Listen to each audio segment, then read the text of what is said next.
El atanor. Con la palabra atanor, derivada del árabe atanur, es decir, horno, designan los alquimistas el horno en el que se prepara su elixir. En los manuscritos alquímicos suele representarse en forma de torreta rematada por una cúpula. Contiene un recipiente de vidrio, generalmente en forma de huevo, envuelto en una capa de arena o ceniza que es calentada por el fuego desde abajo.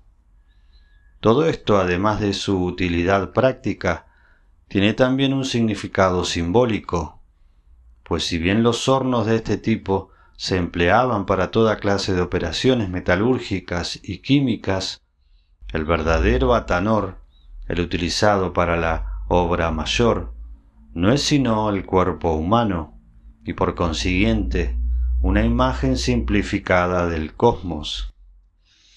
La analogía existente entre el horno alquímico y el cuerpo humano ha sido observada ya por modernos exégetas de la alquimia.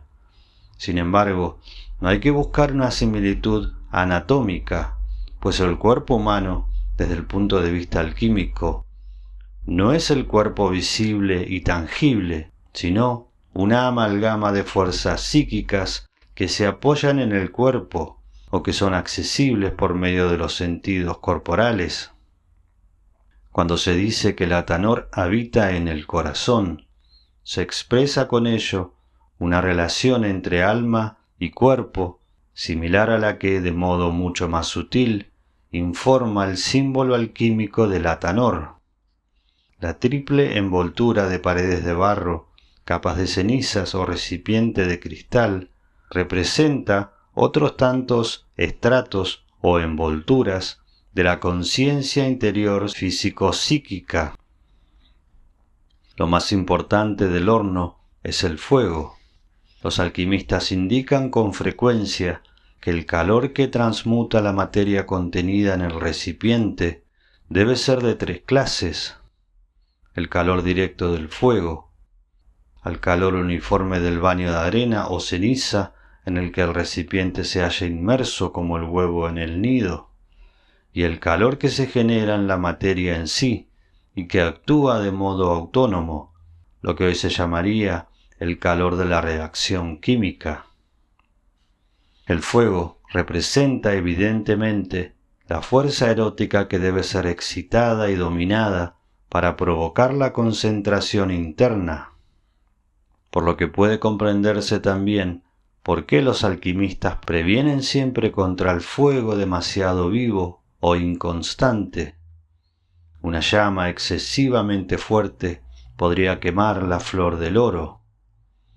Por el contrario, el calor indirecto del baño de arena, que debe ser suave, envolvente y penetrante, significa el recogimiento del alma, estimulado y mantenido por el fuego. La ceniza es materia viva que ha sido calcinada y que no puede inflamarse, es decir, no puede ser alcanzada por las pasiones. A veces se especifica que la ceniza debe ser de madera de roble, símbolo del hombre y especialmente del cuerpo humano.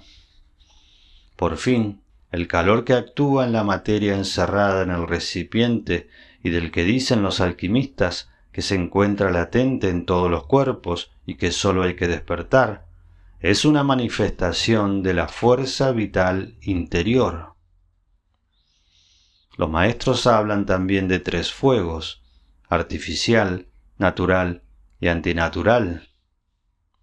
Esto se refiere a la distinción entre la concentración metódica, la vibración del alma provocada por ella, y que a partir de aquel momento sigue actuando de modo natural, y la intervención del espíritu, que se produce inmediatamente, que puede atribuirse también al azufre incombustible y que constituye una especie de gracia.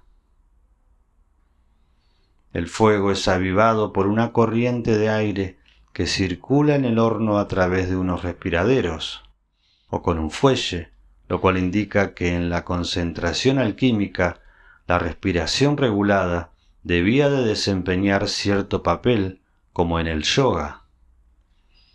El que el recipiente hermético o huevo sea de cristal, es decir, transparente, revela su naturaleza psíquica. No es otra cosa sino la conciencia que vuelve la espalda al mundo para mirar hacia adentro, lo cual viene a sugerir la figura de la esfera. Durante la cocción debe permanecer herméticamente sellado. No deben escapar las fuerzas que se desarrollan en su interior, pues de lo contrario se malograría la obra. Según el proceso que se siga, el recipiente hermético puede tener distintas formas. Puede ser estrangulado en medio como una cucúrbita y tiene una o varias retortas. Consistir en una pila de filtración o también, para el procedimiento en seco, en un crisol abierto. Cada una de estas formas refleja tanto un procedimiento práctico como un determinado aspecto de la obra espiritual. Sin embargo, la forma más corriente es la ovalada. En el cuerpo humano, el recipiente se localiza en el plexo solar. El huevo hermético es la reproducción microcósmica del huevo universal de la mitología hindú, Hiranyagarbha, el germen espiritual del mundo visible. Igual que el huevo universal, el huevo hermético contiene en potencia todos los elementos y propiedades a partir de los cuales se desarrollará el mundo material. Por esto se comparaba con la creación del mundo la realización de la obra alquímica. Un curioso equivalente del horno alquímico es la pipa ritual de los indios norteamericanos, que representa también el cuerpo humano. Igual que el Atanor, es menos una representación del cuerpo que una especie de esquema de las fuerzas y procesos vitales que unen el cuerpo con el mundo psíquico y con todo el cosmos. Para los indios, el fuego que arde en el horno de la pipa sagrada procede del sol, pero la materia que consume y convierte en humo procede de todas partes, de los seres y de las cosas. Antes de llenar la pipa, el sacerdote indio esparce el tabaco entre las partes de un esquema geométrico del universo, una especie de rosa de los vientos, y luego, mientras va invocando a los diversos poderes cósmicos que representa cada una de aquellas partes, recoge el tabaco y lo mete en la pipa, para que así, con la ofrenda del humo, todo el mundo y con él el alma entera del hombre sean transformados. La subida del humo significa la fusión del yo con el infinito, lo cual corresponde a la sublimación alquímica. Cuando el indio orante presenta su pipa primero al cielo y luego a la tierra, su acto nos recuerda la espiritualización del cuerpo y la corporeización del espíritu, de que habla la alquimia. El fuego de la pipa sagrada se aviva con el aliento. El tubo de la pipa significa la espina dorsal del hombre, o más exactamente, el conducto espiritual por el que penetra el espíritu de vida. A diferencia del recipiente hermético, en el que la materia sigue un ciclo cerrado, la cazoleta de la pipa ritual está abierta, el humo escapa. Sin embargo, en la alquimia se desarrolla un proceso similar a este. En el llamado método seco, la materia es expuesta directamente al fuego, y este sistema representa el camino más corto, aunque también el más peligroso, para llegar al magisterio. La pipa sagrada de los indios viene a ser el modelo y la prenda de la suprema dignidad del hombre, de su facultad de reconciliar cielo y tierra. Y este mismo significado, aunque de modo menos evidente, encierra también la figura del Atanor. Para poner de manifiesto la mutua relación existente entre espíritu y cuerpo, sirvan las siguientes reflexiones que, sin embargo, se apartan, en apariencia, de nuestro tema. Recordemos ante todo que es imposible atribuir categóricamente ciertas enfermedades mentales a una causa psíquica o física. En realidad, los desequilibrios son provocados alternativamente por unas y otras. La enfermedad del alma hace que se formen en el cuerpo ciertos venenos que, a su vez, entorpecen la acción del pensamiento, sin que se sepa dónde hay que buscar el origen del proceso, si en el cuerpo o en la psique. Ciertas enfermedades proceden, indudablemente, de una causa más secreta y, en cierto modo, están determinadas por el tipo humano. Algo parecido ocurre con los estados psíquicos provocados por las drogas, pues el contenido espiritual o psíquico de tales estados es casual, ya que la droga se limita a desencadenar un proceso interno, pero no lo dirige. Si en ciertas sectas religiosas se utilizaban bebidas estupefacientes para fomentar estados espirituales extraordinarios, la bebida en sí no provocaba tal estado, sino que sólo lo preparaba. El impulso cualitativo debía proceder de otro campo. No es la madurez sexual lo que hace al hombre percibir la belleza de la mujer.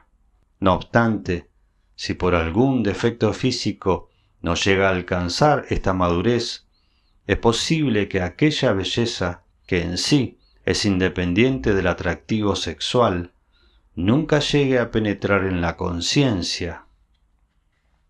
Por último, digamos que hasta la actividad del cerebro, sin la cual no pueden producirse ciertas reacciones espirituales, depende del cuerpo.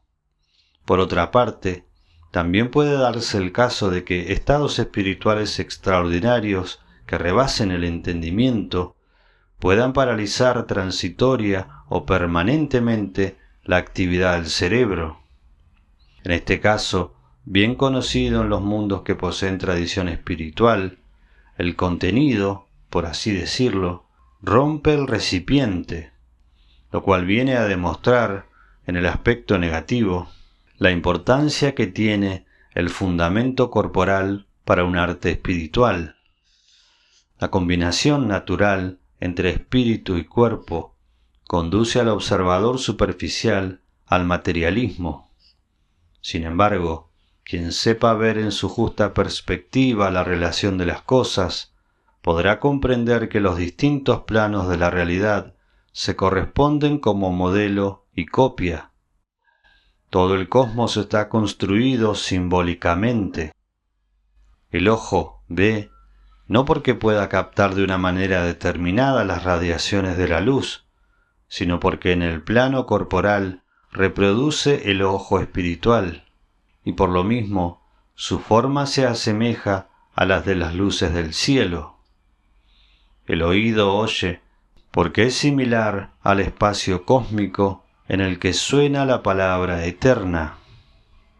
La ley acústica con arreglo a la cual ha sido formado es sólo una expresión del mismo arquetipo. De igual forma, las facultades internas actúan sólo en virtud de su armonía simbólica con realidades superiores. La memoria no podría acumular las impresiones de las cosas si en el plano psíquico no se asemejara a la eterna persistencia de las posibilidades primordiales en el espíritu divino.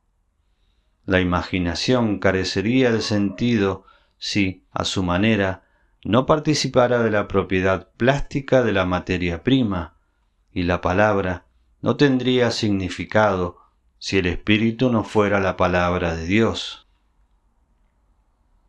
Por tanto, esta es la esencia de todo arte sagrado que se funda de manera natural en el símbolo. Integrar al cuerpo en su obra e incluso hacer de él su base metodológica.